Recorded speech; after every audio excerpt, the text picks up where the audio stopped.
A very big reason people are living here today is for the sole purpose of healing others in need. We don't walk at it alone.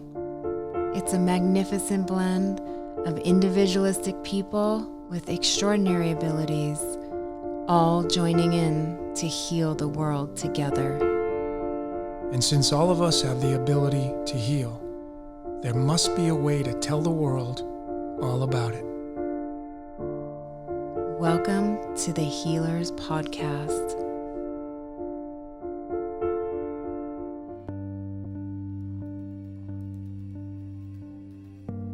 Thank you so much for having me, Logan. Hey man, I appreciate it. It's an honor to have you here on this show. Dr. Kousouli. Yeah, Dr. Kousouli. Dr. Kousouli. And it has soul in the name. In the name. S-O-U-L, I love it. The little blue flame here is the soul. Actually, that's what that is. I love that. It's beautiful. Yeah.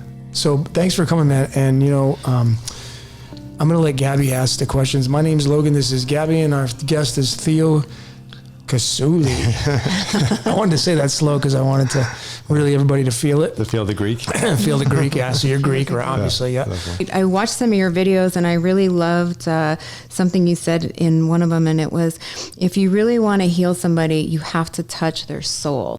And I was just like, oh, I love that. And I'm such a believer in that. And I just thought that was so beautiful and poetic. And it's really how you operate. And I think the best way to start is really, you have such an amazing journey. And, starting with that journey, because I know that quote is where, that comes from your experience. I started off as a professional photographer. Actually, I was taking photos of models and actresses and editing them, doing a lot of Photoshop, very much horrible the stuff job. You see. Yeah, What made you choose that? Well, I was a very artistic child. I wanted to be a sculptor. It's my past lives as a sculptor in Greece and things I've figured out after a long period of deep self-searching. And that's what it was. It was this yearning to be expressive, to be able to mold clay. And I did a lot of work with clay in my youth, and was able to just blow away all my teachers when they saw me just take a piece of clay and make it into something that everyone else was making, like little stick figures and stuff, and I was making vases and just Greek sculptures, and they're looking at me like, where did you come from? And I knew that there was something there, deep down inside. I didn't know what it was. Like everyone, like yourself, Gabby, like yourself, Logan, over time, you're like, there's something more. Mm-hmm. There's something more here. Mm-hmm. And some people will dig and others will just let it go. Mm-hmm. And if you dig, you're going to be in for a big surprise, because who you are, you find out. And then you can't ever go back once you open up that. What you saying, that's biting the apple? It's biting Is the that apple. biting the Sure apple? can't go back. That's biting the apple, right? Yeah. The soul aspect is what is driving everything. It is the engine. If you're looking with these eyes, the five senses are not even 50% of it. It's not. The soul. You can't touch love. You can feel it. They're still trying to bottle that and profit off of it, right? Everything they're trying to profit off of, they're trying to, some kind of gimmick, right? But the thing that moves people, moves phenomena, is the feeling, what's inside. And you can't fake that. No. You can't. Mm-hmm. You can't. The soul, and also healing. Healing happens with love at the soul level. Absolutely. Yeah. There's always a bigger lesson, a bigger trial and tribulation that is teaching you something. And when you get past it, you're always looking back and say, I'm glad I went through that. Absolutely. I had 2 heart surgeries, and I now look back and I say, I'm a lucky guy. And people are like, you're crazy. I was like, no, I'm a lucky guy, because the guy I was before my first heart surgery, I don't want to know that guy. Right. I was angry, egotistical. Everything was bothering me. I had a wall up. I had taken all that love that I had as a child and just threw it away. And I thought that I wanted what everybody else wanted, to be accepted by society, to be famous, to be rich, to be all that. Those are the cherry on the top once you're happy. Right. After my first heart surgery, when going into that corridor, like I told you, Gabby, it was the saddest moment of my life, because I had not accomplished anything at 28 years old. Talk about that. I mean, you've been through 2 heart surgeries. 2 open heart surgeries. I am alive now because of a medical miracle. If I was born 60 years ago, I would be dead because it's this time in this era. The apparatus that I have inside, keeping my aorta, pumping the blood, and the Cow's valve that they put in from a cow into me is keeping me alive. I'm on my 2nd cow valve. I want to just touch on too, it's the perception of how you look at what you went through, and thank goodness for that, and how you arrived where you are today. And I was speaking with you earlier about the spiritual awakening that happened. I think you said it started to happen your first surgery and continued on after your 2nd surgery. But then after your 2nd surgery was when you really started channeling a lot of information and writing, your amazing books. That's correct. At age 10, I almost committed suicide because of the depression and all the children making fun of me. I was the smallest rat in my class. I grew up with that kind of mentality that I wasn't worth anything. I was going to, I'm better off dead. I mean, all that stuff, beat up after school, like many kids these days. So I thought, why not? Just escape it all, go back to God, and that's it. But as I was about to take that razor across my wrist, something, and it was a divine miracle, stopped me from doing that. My hands went limp. The razor fell to the floor, and I immediately had claircognizance. I had a knowing that it wasn't me that was sick. It was the environment. And at that moment, I said, I got to help these people. So I started becoming, from the victim, I became the victor, because I looked at the people actually causing to me, they were actually letting go of all their frustrations at home, all those kids, on me. So all their anger was channeled into me. So I felt their pain, and I embodied their pain. At that moment, it was my guardian angel. I believe it was Archangel Michael. I've had the honor of being able to connect so much to the point where I'm just like, these voices are real. Not the voices in my head, the voice in my heart. Yeah. I'm not going to say the voice in my head, but who was with me? I said, who was with me? Archangel Michael, who was with me when that happened? He said, it was I. And I was like, thank you for knocking out the razor from my hand. He says, no, from Satan's hand. And I was like, wow. Because there are energies that do want to cause harm. Absolutely. And it's the permission that we give them through our thoughts. There are a lot of people who say the devil doesn't exist. There are people that say God does not exist. I used to be one of those people. We talk all the time about those energies, the dark and the light. Yeah, I mean, just the idea. I mean, if I think I've talked to you about self-fulfilling prophecies and psychology. We've had such great just that alone right there has given birth to these, these ideas. Right. And so they're alive. So. Oh, they are alive. Absolutely. They are an energy just like that we are. really works. Yeah, exactly. Yes. Consciousnesses. Consciousness. Yep, exactly. So keep going. This is a great. So you had this epiphany. You had the Archangel Michael talk to you. Not at that moment. Not at that moment. I didn't know what was going on because you were young. Now, after my second heart surgery, with the channeling. Okay. So there was a period at 8 years old, I forgot everything about love, about God, everything. It was just the negativity was just so much. Then at 10, I almost committed suicide. After that, it was just a very big battle continuously with the negativity. I still was beat up. I still was all that through school, all the way through middle school, and then into college. In college, I started changing my look. I started getting more popular because I changed what cool people were wearing. I started to look at the social experiment. I was doing social experiments, like how are people relating to me? I went to work out. I took care of myself. I saw how people treated me differently. Reacted to. And I was just like, I'm the same person. How are they doing it? Why are they? And that really got me because I was like, it was sad to me. People will judge you on what you look like. They will treat you differently depending on what they think they can get from you. It's a sad thing, but that is also a beautiful thing because you see that where they're at in their development. So there's no judgment. Right.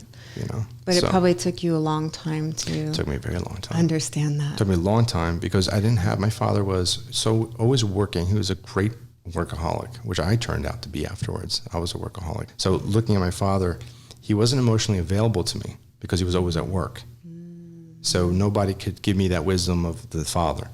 And then I was losing faith because nobody was coming to my aid when I was getting beat up all the time. My mother was there, and she held the religious belt. But she was so religious that I became rebellious. I was like this. I was like, yeah, you're hypocritical. I was looking at her. You're hypocritical.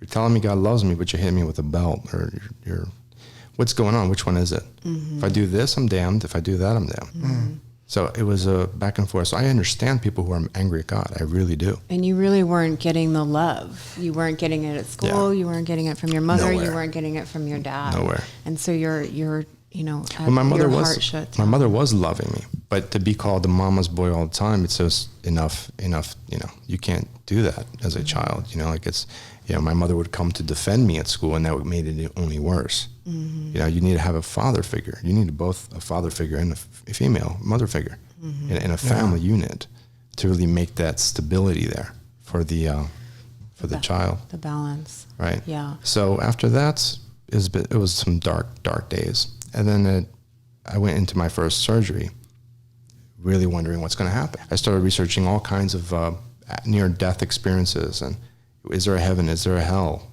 I didn't know where I was going to go. I was so scared. And I prayed. I prayed. Yeah, you were sharing your story. It was so beautiful. I just want to bring that up, that, you know, how frightened you were before surgery, and how you asked, if I'm meant to be here, you know, bring me back, and bring me back with powers to help and to heal others. And I thought that was so beautiful, and it's exactly what you got. I did. Yeah.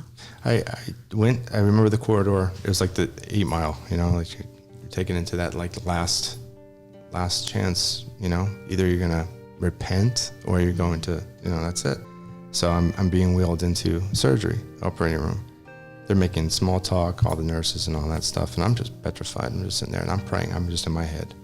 I said, you know, Lord Jesus Christ, Son of God, I'm 28. I'm egotistical. To this point, I haven't done anything with my life. I've been doing it my way. I don't want to see any kind of crazy demons. I don't want to see anything that freaks me out or anything. I just want this. If you want me to come back and continue, let anyone who comes to me be graced through your name, that I know that I've helped them. And if you want me to come back, I'll do that. And I'll be here for that. Because I had no purpose until that point. So as soon as I closed my eyes, I was at peace. I was so at peace. So I opened up my eyes and I saw it was really scary. It was like, you know, like you open up your eyes and you just see technicians working, you know. They're just working in front of you and you're like, are these aliens probing me? Abduction time. I get abducted. And I was just on drugs and all that. I was like, ugh. So I'm looking around and I was just like, oh, I'm alive. And I'll tell you, Gabby, from that point on, it was miracle after miracle after miracle. My first office was a miracle. To finding my first associate doctor to associate with, he was just a beautiful man, full of love, that taught me how to love people.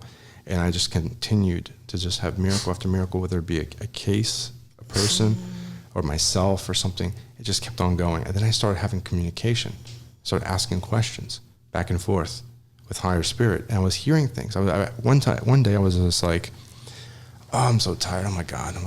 And I heard, yes, my son. And I'm like, what the heck? And I thought I was going crazy. I started thinking I was going crazy. And then I started looking out for mentors and teachers that can teach me clairvoyance and all that stuff. And over the years, I found them and I learned and I developed this ability to know what that was. And to this day, I can tell you that everything is real. It's just amazing. After the second surgery in 2016, I sat on my computer, and one day after a really tough day of work, and I breathed, and I was just like at peace and relaxed, and I started typing. I was going to coffee shops, and my hand was automatically writing. And I was just like, what is this? This is your book. I'm like, I don't write. No, you don't understand. I don't write. I don't do this. Yeah, you don't write. You don't write. You got a pile of books there. Yeah. Okay, so how many Years later. How many books do you have done now? Completed? I've written 10 books. I'm an author of 9. One You of have them 9 is on Amazon, right? 9 are on Amazon. 9, so you can find him on Amazon. We're going to leave that in the link. Yeah, Be a Master basically is what they told me to preach or teach about. It's how to be a master of your life here. And the beamaster.com is the website. So anyone that wants any of the teaching tools, I also teach every Wednesday a class on clairvoyance and remote viewing and all that stuff. If you want to do it, there's some amazing testimonials on that. Are you clairvoyant or clairaudient? Clairvoyant, clairaudient, so you clairempathic. You can see things. Remote viewing, I do remote viewing. My information comes from dreams, just meditation, deep meditation, channeling. That's usually how I do channeling. I use other, spirit board. I do use a spirit board I created myself. A lot of people think that's God. You can't limit God. God will talk to you. So you say spirit board. So you're. I know we talked about this. Yeah. So it's your own version of of what would be a Ouija board, right? I don't use the word Ouija. No, I know you don't, but I'm just trying to give the audience an idea of what it would be. Right, of course. I was directed to create one myself. I had to put my own creative energy into it. You can't have one that you buy off of Parker Brothers or well, there's a Us. stigma around that. I mean, there's a stigma, but the makers of it too. Anyone Parker who's Brothers. I think it's Parker Brothers. Not necessarily Parker Brothers, but whoever creates it, there's a energy that goes into it. Yeah. If there's no love into something, you can create something that's unlovable. Right. Right. So you have to create something with love connected to God to be able to only have God speak to you. Right. Makes sense. Yeah. So you have your own version that you. I've created my own version. Oh, I want to see this. I mean, I can literally right now, just if I took a piece of cardboard and just wrote whatever I needed to write down and just put my hand over it, it would move to that and create a communication. Communication is something. Once you have communication with God, nobody can tell you what that is. Right. Because they know you're talking to this negative spirit. No, that's fear. Once you bring fear into it, then you can be messed with. But if you have heart and you have soul and you have love and you have God, see, where there's fear, there could be no love. And where there's love, there could be no fear. Yeah. And people forget that. When you go to church and they're telling you that you're going to go to the end, to fire and brimstone and all that, that is a fear. God loves you. It's like you have a child and they're acting out. Are you going to love the one child more than the other? Are you going to take your kids and put them into a bunch of fire? No, you're going to reprimand them. They're going to see and they're going to learn from their lessons when they fall and scrape their knee or they hurt their brother, and then the relationship will mend and then everybody moves on.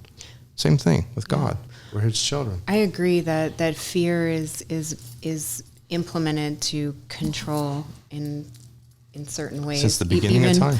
The government, religion, all has their way of implementing that. Mm-hmm. And, Jesus said, give unto Caesar what is Caesar's and to God what is God's. He was basically saying separation of church and state.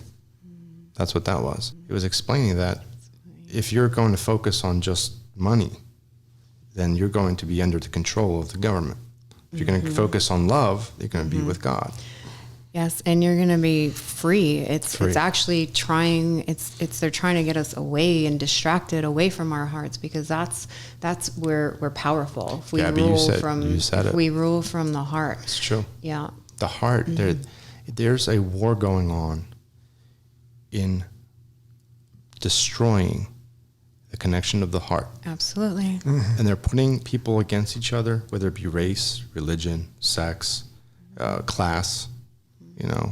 Everybody is fighting everybody, and they're all in the background laughing, the ones orchestrating this. They're laughing because they're profiting from it, and they're also causing chaos. Absolutely. Agents of chaos want destruction so that they can come in and take over again the lands, the riches, the thing, more for them. Absolutely. And a bigger separation between the haves and the have-nots. And if people can't see that, they're gonna fall. Yeah, I love talking about this because I'm all about, awakening, the hearts, because I just notice people have gone so far away, and with social media and all these distractions, people are, even though social media is kind of a form of connection, it's also a form of disconnection. And with this cell phone, I go to the market and everybody's like this.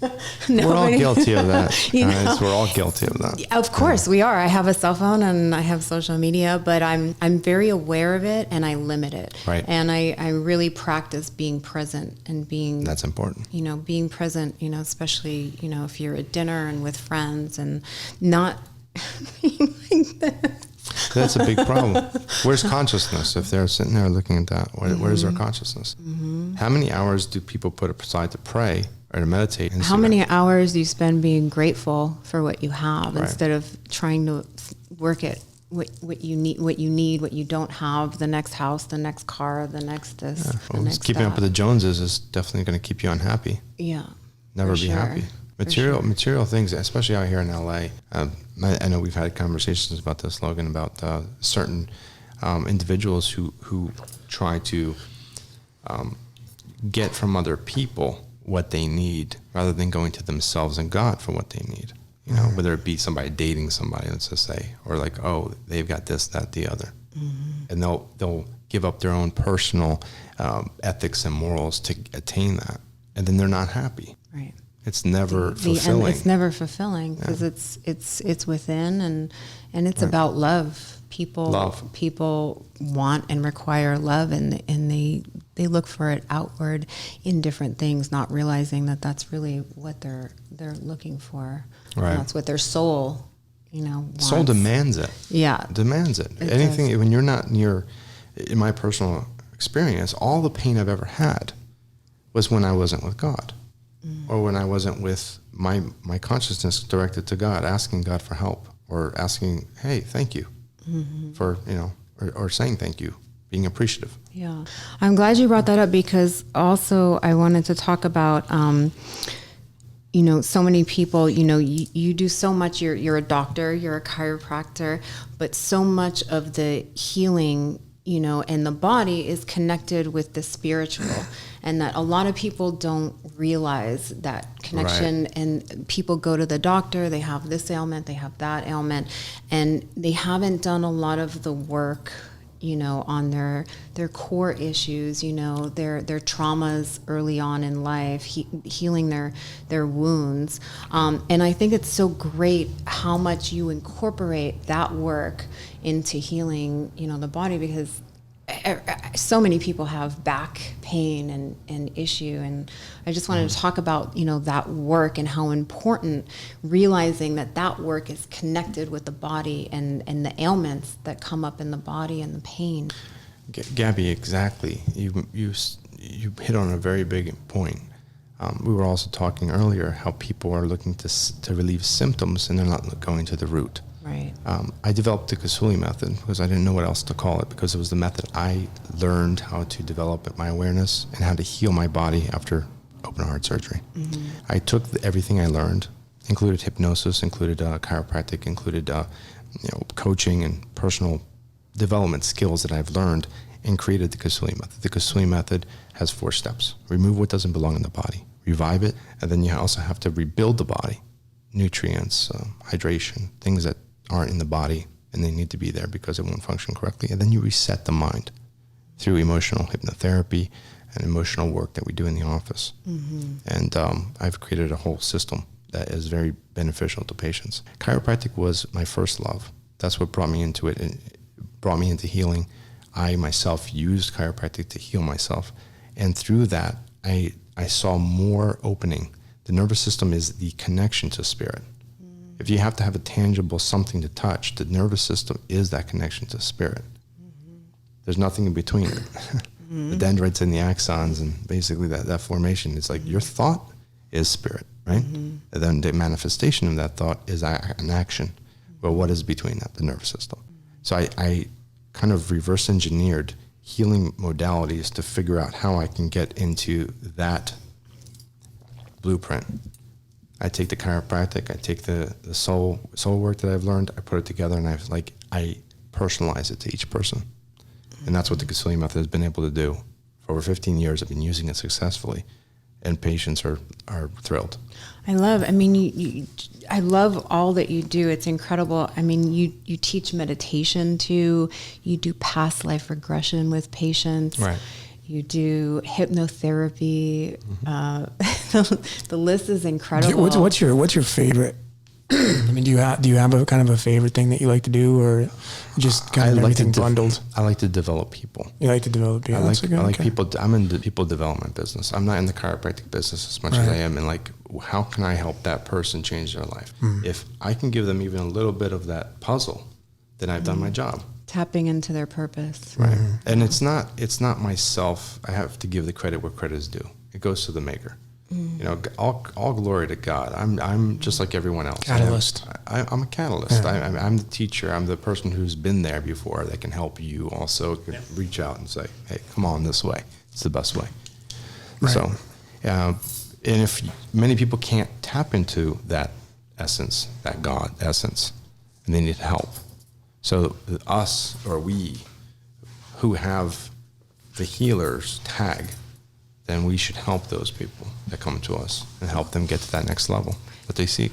Do you think we're all healers? Yes. I mean, that's a little healer right there. Oh, for sure. I always say we rescued each other. Thank you for rescuing me. They are direct connections to the Almighty right there. That the energy of pets, everybody knows. They love their pets more than they love people. backwards. His dog. Isn't it funny how people love their pets more than love people sometimes? Absolutely. Yeah.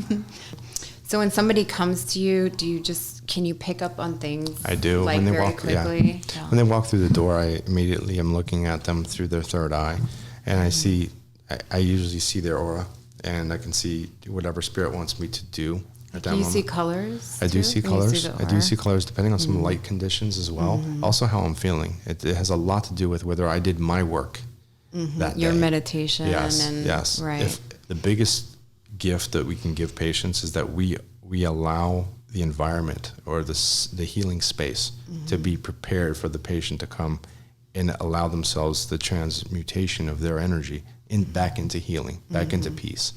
That's the biggest gift we can give them. I watched one of your videos and one of your testimonies of a patient, and I thought it was really important because it's also about a person allowing, and being open and really wanting, to grow and to receive the information. I think it's so important because so many people, I feel like they go to appointments and they're just like, okay, fix me. But a lot of the work is also up to the patient. Gabby, you hit on one of my biggest pet peeves. Yeah. People have literally come into my office and say, fix me. I said, get out. come back later. There's not enough money in the world. You can't do that. You have to be a participant. Right. When people put in their time and their money to get better, you expect them to put also in their wanting to get better. I always say it's amazing how people will say, oh, I want to have a great loving relationship. And I'm like, how much time do you put into that? Oh, I want to feel better. I want to fix my back. Well, do you spend time working on that? Do you do the stretches? Do you take your baths? Do you do what the doctor says to do? Because it's always, I find, especially in Los Angeles, so interesting that everybody wants a quick fix and they want somebody else to do the work. Not just in LA and California, worldwide. That's becoming the norm. And what do we have? People running around with lots of patches on their bodies, or their souls or their hearts. Wouldn't it be great to just go right to the root problem and just say, you know what? Here's the issue. Let's really work with it. And I have a lot of people in my patient base who like they hug me and they send me cards after they said, you've changed my life. Thank you. You took the time when nobody else took the time to go that deep, And I was I'm like, that makes it worth waking up in the morning. That's the most rewarding. It's beautiful. Part. Yeah, for sure. It's like I'm worth getting up in the morning. You're like, all right, I did something that maybe I got a wing when I pass away. Maybe I got a wing. Impactful. For sure. That's why I wrote this first book, Be a Master of Maximum Healing. This book is what my patients get when they first start working with me. And And this You is have one of those. Of course I do. It's awesome. I had the pleasure of working with Logan and helping him. We did some posture work and worked on some things that he had concerns on. And I was very happy to be able to use the book and the information in the book to allow him to get all the information he needed, but not kind of sit there and lecture him. Right. So he can look at it whenever he likes, you know, and I'll say, oh, page, you know, so-and-so for this. I wonder, it must tell you a lot too. Like, let's say like you said, a patient starting out gets this book, and then, you know, a couple, you know, visits later, like how many patients read the book?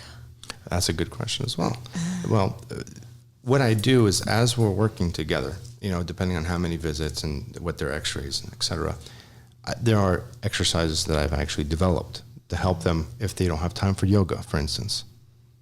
Perfect. I have 9 stretches that I've developed that will help your spine actually help itself. You can do these easily when you wake up. 3 of them when you wake up, 3 of them when you go to bed or before you go to bed, and 3 during the day. You can go through the middle of the day and just do it whenever. There are tips and tricks and things that you can do to change your daily routine to make yourself healthier without even sweating. Mm-hmm. It's very simple. Mm-hmm. All my books allow that. Allow them to read it and get something that they can incorporate into their lives without having to really change it all and take a lot of time out. Right. So have you done any of your stretches from his program? I've done quite a bit of stuff since I started working with Theo. Actually, Logan has been a very good patient. He has been. I've been a very good patient. Oh, look Just checking. Gabby's You down. don't know how much. You don't know how much ammunition you just gave me. I'm just curious. Yeah, no. The interesting part is when I went and started working with him, instinctively I called you because I met you. It was interesting. I met you. It was interesting. Yes. Yeah, I met you. I don't know how many years ago, but it was a while ago, 8 years, yeah. And then I instinctively just like, I'm going to call Theo, and I did. And then but it's interesting because he gave me the book, and then every time I'd go in and see him, he'd reference the book pretty much every time I'd go and see him. Mm-hmm. So it was like, it kind of encourages you to go look at his material that you're going through at the same time, and his method. I mean, the great part about his office, you walk in and he's got this big screen TV and it has his entire method on there, pictures and diagrams and the chakra points, and it's amazing. He's got his pyramid, and he shows you how everything works from an energetical level, and that's what I loved about his whole method, is that he doesn't just, you know, I mean, I didn't know what I was going to expect, but going in there, I was like, I'm like, are you gonna like crack my neck? You know, and he's like, no, I don't do it that way. You know, you got to get X-ray. You got to do this kind of stuff. I do it proper, and then the book and all that stuff. So it was very, very not only interesting for me because I'm all about the research, but I was very, I was really blown away, really, at your technique. Your technique and the way you go about doing things. And I was really, really impressed. And I love the fact that you really like to go over a person's history very thoroughly, and that you require somebody to go, you know, do x-rays before you touch them, and, very important. You know, taking that, you know, very seriously, and, you know, also taking in the background information of what's going on, you know, with you personally. It's a great program you have. Thank you. Yeah, I do feel that my patients benefit from it. Their testimonials say you know the worth of the work, and I do believe in looking at a person as a human being. You know, in doctoring, that was what I wanted when I was a patient, and I went into the medical paradigm, and I was just like, where's the love? Where's the caring? Where's the structure? Where's all this? And I was like, well, if it's not created, you must create it. Mm-hmm. So I'm continuously developing. I mean, we're going to reopen our practice again in the new year, maybe even change locations, but we're going to have an even better system and model. Every year, I just like, if I develop into the next level, I want all my patients to benefit from it too. Right. So I'm always researching, learning, always developing. And always. that's, you know what, I love the two things you said. And for me, having gone down such a long path of health issues, it's such the difference of, like you said, showing up with that love for your patients and constantly growing and learning and creating an even better practice. It's so important. So when I go to a doctor and you know, he has books, you know, I have a doctor who I see and he has tons and tons of books and he's always writing, you know, he's always publishing, and I love that because it's ongoing. And I think a lot of doctors, what makes you so wonderful and different is it's like you go to school and you learn what you're presented, but there's so much more out there. And so it's so important in defining, you know, and setting yourself apart. That's completely, you know, beautiful and amazing. The information you get when they come out of school is 25 years exactly old. Dated. I always say that. I didn't want to, you know, but yes. When I came out, I was just like, what? You know, I had to get the on-hands training from other people that were already in the current model. And then I was like, well, I'm thinking 10 years ahead.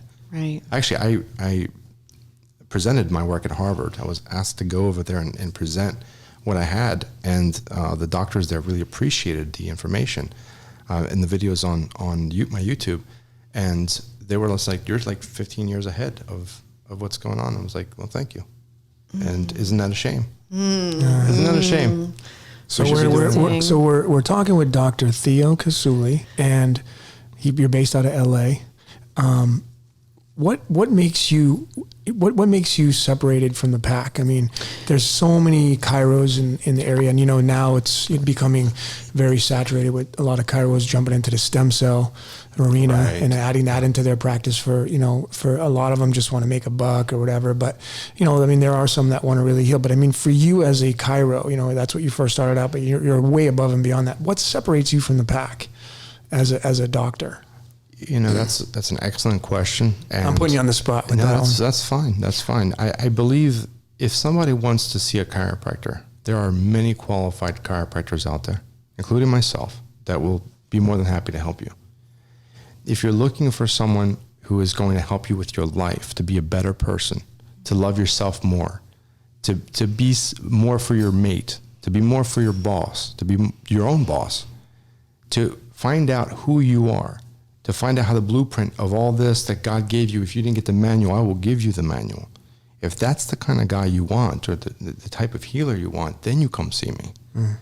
If you're only wanting chiropractic in and out and you want to use your insurance, see any chiropractor that's willing to do that. There's many people on the block that want to do that. It's not satisfying to me. I want to know you. I want to work with you. I want to touch your soul. I love that. That's what I want to do. Good answer, dude. It's the truth. No, I know it is. That's why it's a great answer. Yeah. No, that's awesome. Above and beyond on the answer right there. I think you're amazing. I mean, you bring so much to the table. You know, if I didn't have the falls and the ups and downs in my life, the man talking to you right now would not be here. Definitely not. I kind of put like a, you know, threw the other one in the closet somewhere. The other version of me back when I was 28. It was a different me, that's for sure. No, but it was necessary. It was necessary, right? It was because necessary. It was part of your baptism of fire. I love that person as well. Yeah, but wow, it doesn't serve the purpose anymore, right? It's not doesn't part. Serve it the doesn't purpose serve anymore. Yeah. So you had to morph or or get die. into your cocoon and fly out. Either morph or you die. Right. Yeah. Is that part of your practice too? You know, when a client comes to you, is teaching them that perception of their life and what's happened to them, and you know, and teaching them how to turn that around and look at the good and utilize that and see the good and the growing, you know, in the experience. Is that one of the lost arts of doctoring is knowing how to speak to people. It's a skill and an art. They don't teach you in school. That's something you either develop or you're taught by somebody out in the field. In school, you do not get that. Right. In school, you get the basics, the very basics. You'll be a mediocre doctor getting out. That's it. If you want to be an excellent doctor, you have to work at that, just like you would work at anything else. Yes. And I've made my work my soul journey.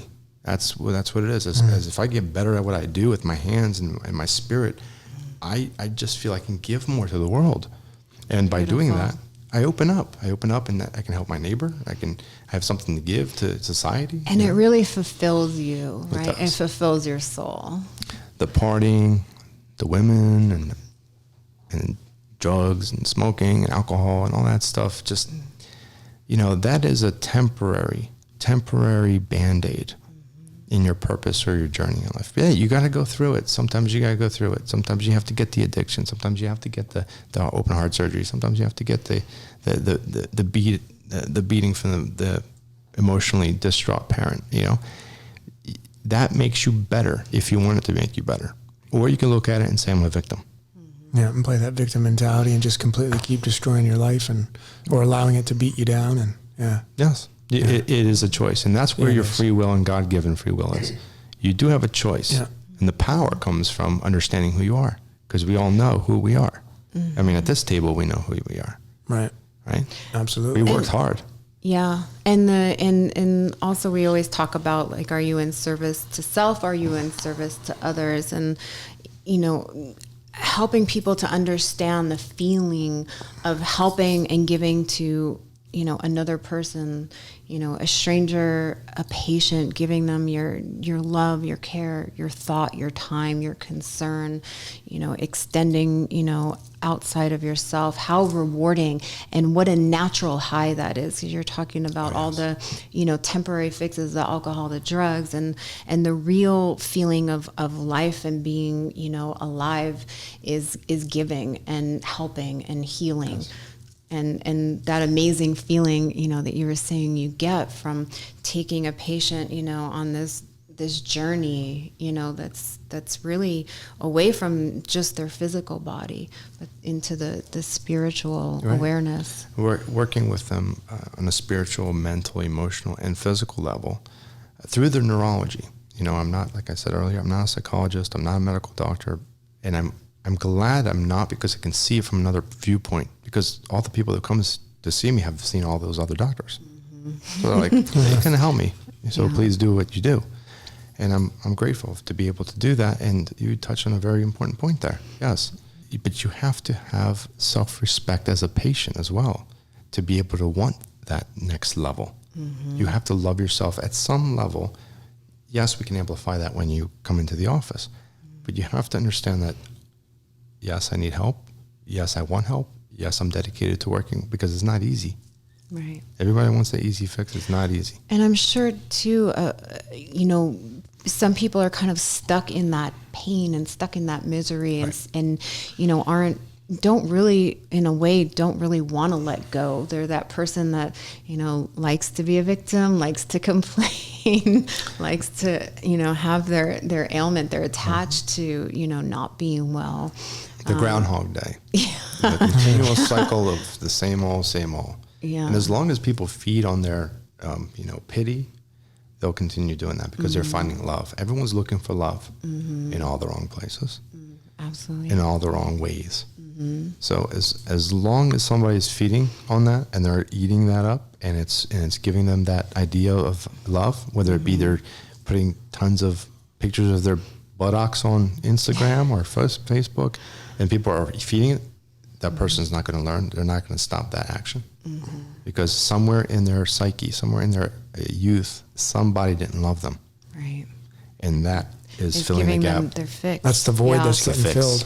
Yeah. That's a big thing to really kind of take into consideration. It's a whole other, it's a whole other subject that psyche that's happening with social media, and how that's sad, creating, people that almost have like they're like alternate personalities, because meaning so many women especially have these, pictures, and they're really kind of distorted versions a lot of times of themselves, because they're so photoshopped. And it's really amazing, because sometimes I've seen it even with close friends. And the funniest thing is, I had a girlfriend, and she was in New York, and and I saw these pictures of her, and she's like, I need to lose weight. I'm like, what are you talking about? You look amazing. She goes, no, those are all Photoshopped. I don't look like that. I'm 20 pounds heavier.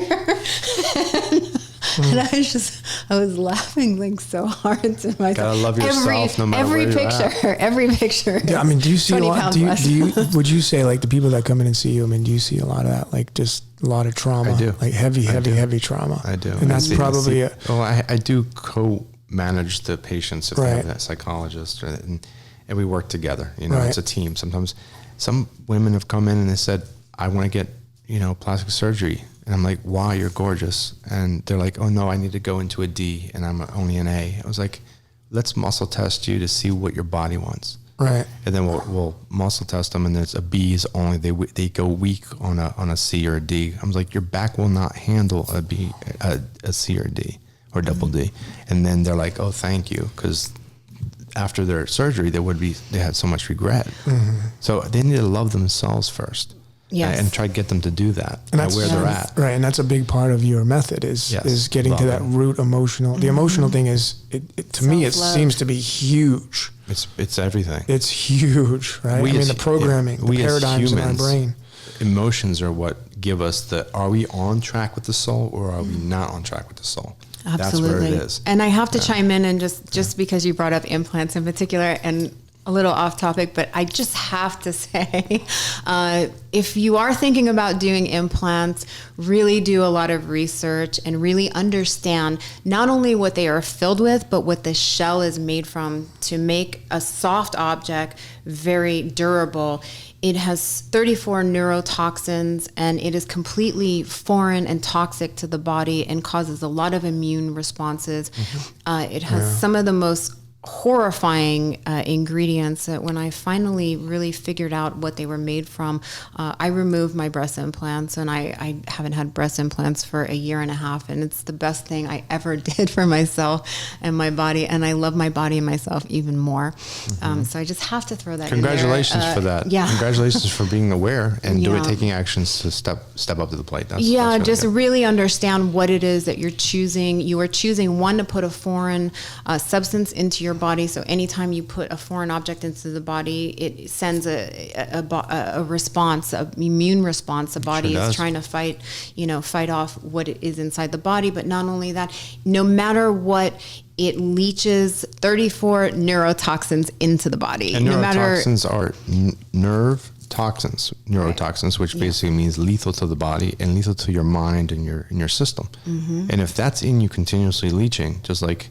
amalgam fillings would leach into your body heavy metals from your teeth, it's the same thing as like you can't get rid of it. It's there. So you're going to get you'll get that when you put them in, obviously you get the self-gratifying aspect, like you feel better, more confident. But once you conform to that and that becomes the standard in your life and you no longer have that trip, then obviously the counteract or measurements is that the leaching of the toxins is really when it's going to start to. Yeah. So a lot of these people, a lot of these women, they're getting all these butt implants, and it's insane what's going on. But check in with them in 5 years. 5, 10, 15 years when they conform to it. You're setting yourself up for a health nightmare. Take it from me. Costly too. Costly. Yeah. Not worth it. Yeah. Not worth it. Get more than just 3 plastic surgery, appointments to tell you which one you should get. Now, you should really ask many different people, other healthcare providers, and also patients who have removed them, such as yourself. They should, anyone thinking about doing this or getting implants, I'm not telling you to do it. I'm not telling you not to do it. I'm telling you to be respectful of what your body wants and what your soul journey is all about first before you decide to do it. And that's one of the things that I feel like I wish when I went and had my implants, they gave me a list of all of the neurotoxins that were in my implants. Sure. They don't do that. So like you said, listen to your body, educate yourself, really sit with it and think about it. And is that going to make you feel so good that you're possibly going to sacrifice your health?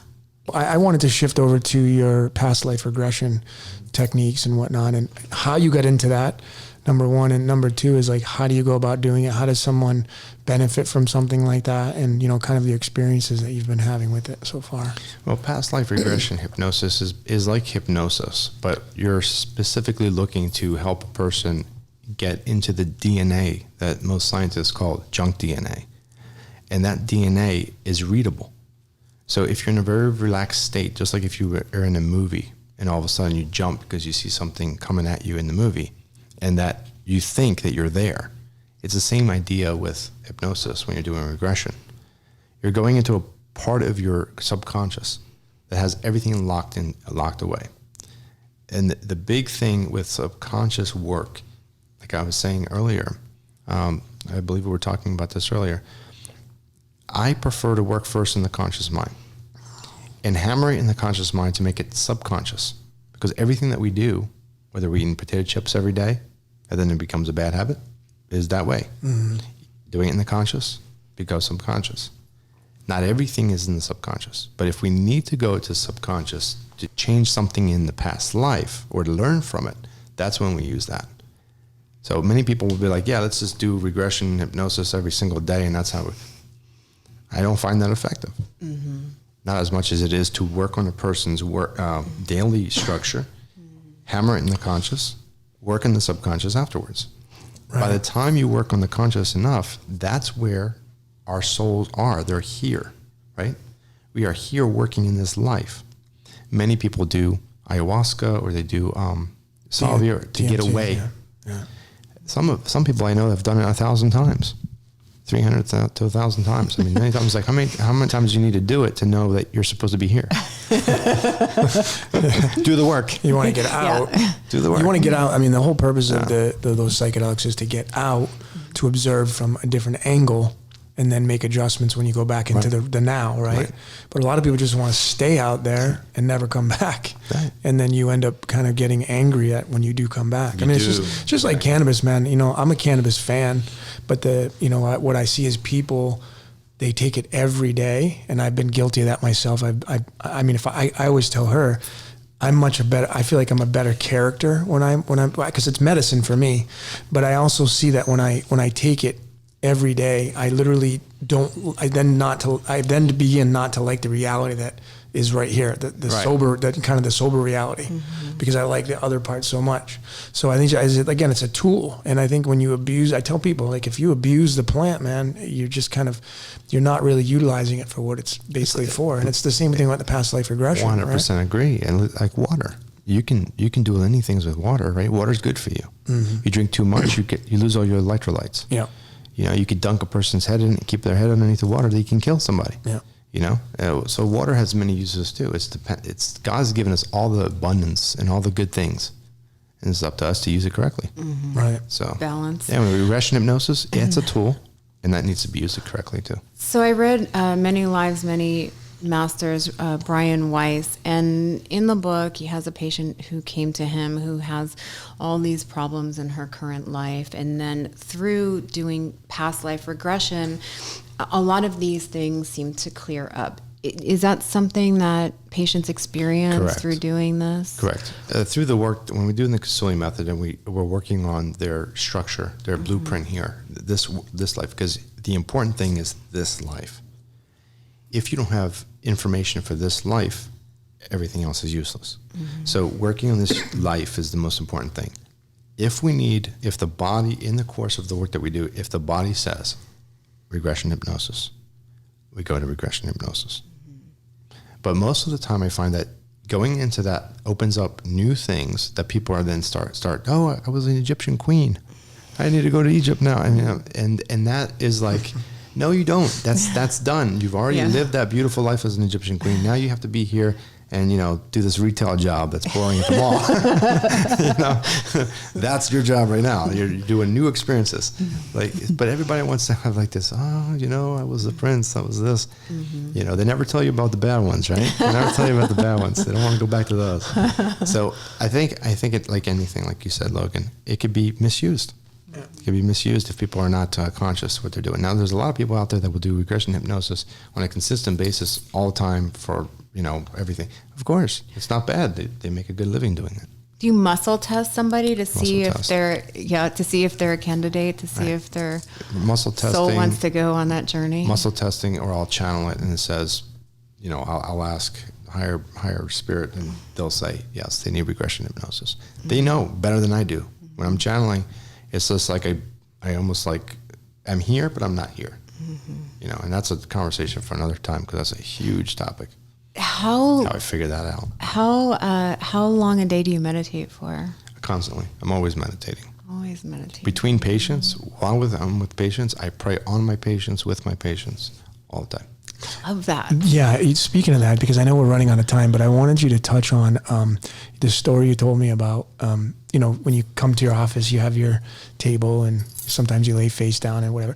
And I want you to tell the audience the story about the guy who had some kind of trauma and they left it there and they didn't clean the room. Yes. This is kind of fascinating. Yes. So this is the importance of saging, by the way, and, you know, clearing rooms and doing that kind of energy stuff. But I mean, tell us a little bit about that. When a healer goes into a room, for the most part, it clears automatically.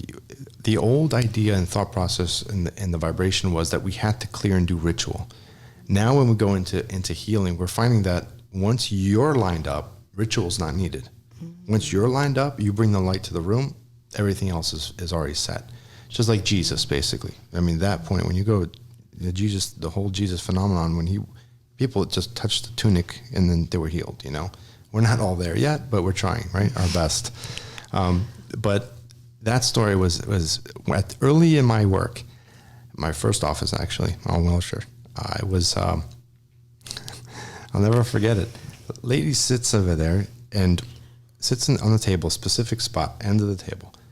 And I'm working with her. I'm doing the Kousouli method. At the end, after 2 hours, went over a little bit too much, there was a puddle. There was a puddle of snot, tears, saliva on the floor where she was crying. And she had been abused, raped, all these different nasty things. You know, she was from overseas, so there was a lot of different trauma.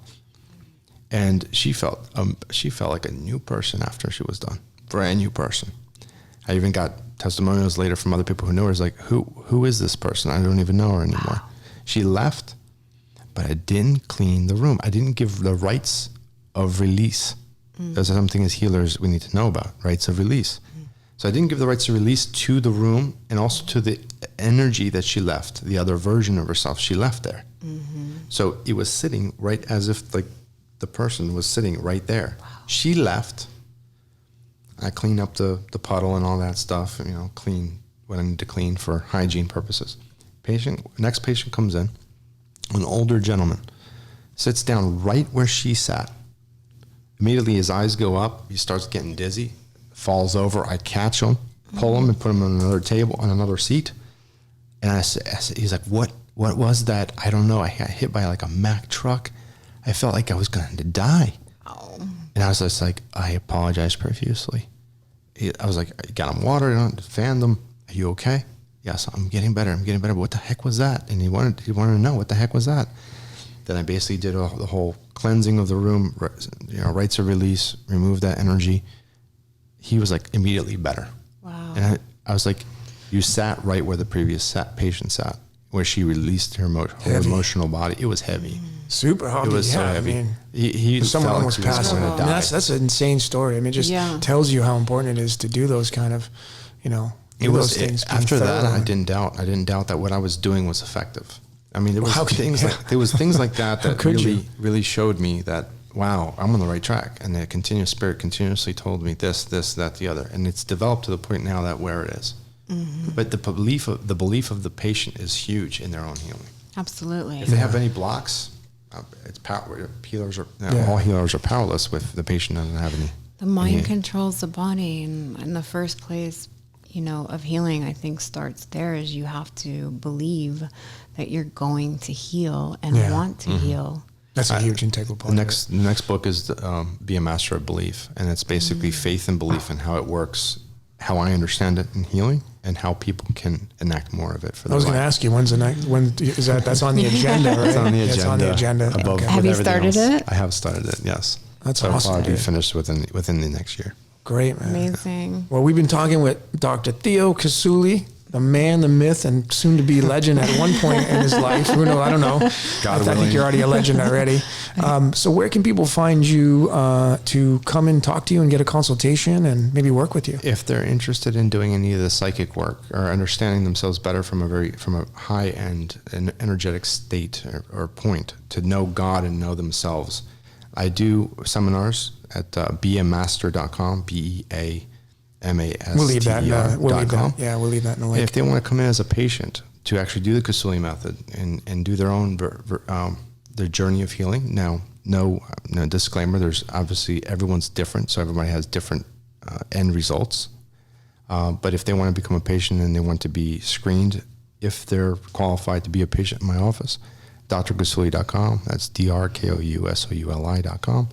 They can call my office, or they can find me on Instagram. It's also Dr. You're on Yelp as well, right? Yeah, Yelp. But I really find that people that come from Yelp. He had amazing reviews on Yelp, 5 Yelp's stars. so This guy will Sorry, change Yelp, your but- life. I never read so many reviews. This guy will change your life. Yeah. So.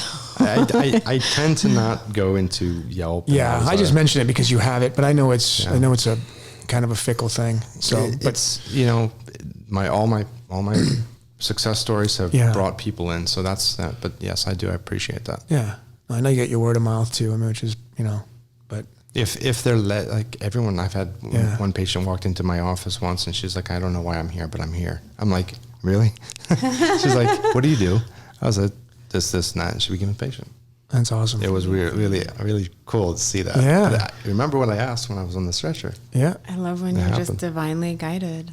That's it. We all are. Yeah. Just some of us listening, figure it out. I should say listening to it, really following that, Yeah. being open to it. And I'm just going to walk in here. I don't know why, but I think I'm supposed to walk in here. Some people have that connection. Yeah. Absolutely. It's a beautiful one when you have it.